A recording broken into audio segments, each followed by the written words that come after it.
वर्ग आणि माझे प्रिय मित्र मैत्रिणींनो, आज मी एका अशा महान व्यक्तिमत्वावर बोलणार आहे ज्यांनी महाराष्ट्राच्या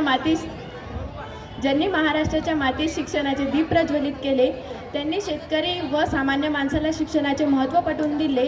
ते म्हणजे महान समाजसुधारक, शिक्षणतज्ञ आणि शेतकरी कल्याणकारी नेते डॉक्टर पंजाबराव देशमुख, म्हणजेच आपल्या सर्वांचे लाडके भाऊसाहेब देशमुख। विद्यार्थ्यांच्या निवासासाठी ज्यांनी सुरू केले श्रद्धानंद छात्रालय, तर शिक्षणासाठी श्री शिवाजी विद्यालय। बहुजनांच्या मुलासाठी ज्यांनी कार्य केले अनेक, ते म्हणजे विदर्भरत्न डॉक्टर पंजाबराव देशमुख। डॉक्टर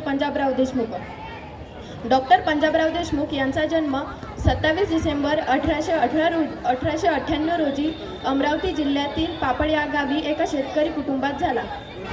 त्यांचे मूळ आडनाव कदम होते। भाऊसाहेबांचे प्राथमिक शिक्षण पापड येथे झाले, तर उच्च शिक्षणासाठी ते परदेशात ऑक्सफर्ड विद्यापीठात गेले।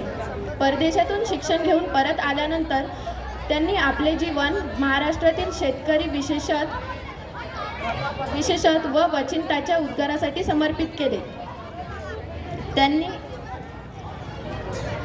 त्यांनी शिक्षणाचे महत्त्व ओळखून श्री शिवाजी शिक्षण संस्था या विशाल शिक्षण संस्थेची स्थापना केली। त्यांचा उद्देश होता की शिक्षणाचे दरवाजे सर्वसामान्यांसाठी उघडावेत, जेणेकरून ते ज्ञानाने साक्षर होतील। शेतकरी हा समाजाचा कणा आहे आणि त्याला सक्षम केल्याशिवाय देश पुढे जाऊ शकत नाही, असे भाऊसाहेबांचे विचार होते। ते स्वतः शेतकरी असल्यामुळे त्यांना शेतकऱ्यांच्या व्यथेची जाणीव होती। त्यांनी शेतकरी हितासाठी मोठे कार्य केले आणि शेतकरी कामगार पक्ष स्थापन करून शेती आणि ग्रामीण विकासासाठी मोठे कार्य केले।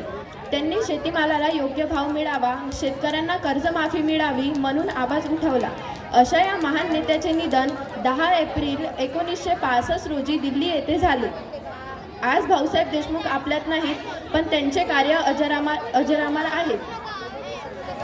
त्यांनी दाखवलेल्या मार्गावर चालणे, शिक्षणाचा प्रसार करणे आणि शेतकऱ्यांच्या हक्कासाठी लढणे हीच त्यांना खरी श्रद्धांजली ठरेल। जय हिंद, जय महाराष्ट्र।